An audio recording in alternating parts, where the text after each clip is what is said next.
मुसळधार पावसाचा इशारा हवामान विभागाकडून देण्यात आला आहे।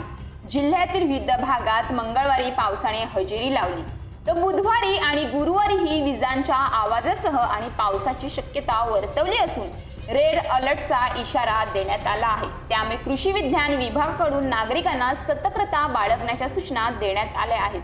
पालघर जिल्ह्यात सरासरी पावसाची 33.5 मिमी इतकी नोंद सोमवारी करण्यात आली, तर 1 ते 24 सप्टेंबर दरम्यान 231.1 मिमी म्हणजे सरासरी 83% पावसाची नोंद झाली। एकूणच पावसामुळे धरणाचा साठाही वाढला आहे। यामुळे नागरिकांच्या पाण्याचा प्रश्न सुटणार आहे। शेतीसाठीही समाधानकारक पाऊस झाला आहे। 25 ते 29 सप्टेंबर दरम्यान आकाश पूर्णपणे ढगाळ राहण्याची शक्यता आहे। कमाल तापमान 27 ते 30 अंश सेल्सिअस आणि किमान तापमान 22 ते 25 अंश सेल्सिअस राहण्याचा अंदाज आहे। सध्या परतीच्या पावसाला सुरुवात झाली आहे। पालघर जिल्ह्यात सोमवारी मध्यरात्री विजांच्या आवाजासह पाऊस कोसळला।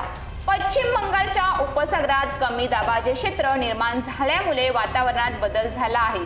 बुधवारी आणि गुरुवारी विजांच्या आवाजासह मेघगर्जना व वादळी वाऱ्यासह जोरदार स्वरूपाच्या पावसाचा इशारा हवामान विभागाकडून देण्यात आला आहे। सध्या भात पिके तयार झाली असून ती कापणीच्या हंगामात आहेत। मोठा पाऊस झाल्यास भाताची लोंबे तुटून भातांचे दाणे जमिनीवर पडल्यास मोठ्या प्रमाणात नुकसान होण्याची शक्यता आहे। त्यामुळे शेतकरी वर्गात चिंतेचे वातावरण निर्माण झाले आहे।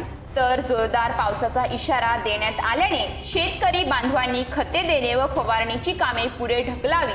फळबागेत व भाजीपाला शेतातील जास्तीचे पाणी साचू नये म्हणून निचरा होण्याची व्यवस्था करावी, असे कृषी विज्ञान केंद्र प्रमुख डॉक्टर विलास जाधव यांनी दिली आहे।